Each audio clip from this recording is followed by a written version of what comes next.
আসসালামু আলাইকুম। আমার আবার আরেকটা গরুর লাম্পিকে আক্রান্ত হয়ে গেছে।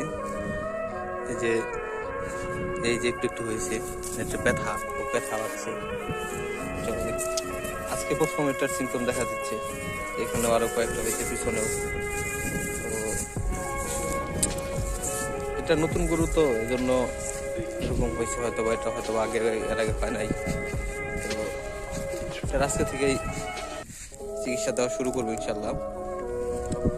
তো দেখা যাক কি করে। এটা অনেকগুলাই হয়েছে, যেখানে এগুলো ধরতে দেয় না, এগুলো ধরলে অনেক ব্যথা পায়। তো অনেকগুলা হয়েছে, ছোট বড়। যেখানে একটা হয়েছে বড়, এটাকে বাড়িতে নিয়ে যেতে হবে এখন, কারণ এটাকে বেশি সময় রোদ্রে রাখা যাবে না। রোদ্রে রাখলে অসুস্থ গরু, তাই একে বাড়ির দিকে নিয়ে যাচ্ছি। বাড়িতে যাইয়া উপজেলা প্রাণী সম্পদ কর্মকর্তা আবু সাইমাল সালাউদ্দিন স্যারকে কল দিব। আজকে যেহেতু শুক্রবার, সেহেতু স্যার কি ট্রিটমেন্ট দেয়, স্যারের সাথে কথা বলে তারপর এই গরুটার চিকিৎসা দিব ইনশাল্লাহ। সবাই গরুটার জন্য দোয়া করবেন, গরুটা যেন খুব তাড়াতাড়ি সুস্থ হয়ে যায়।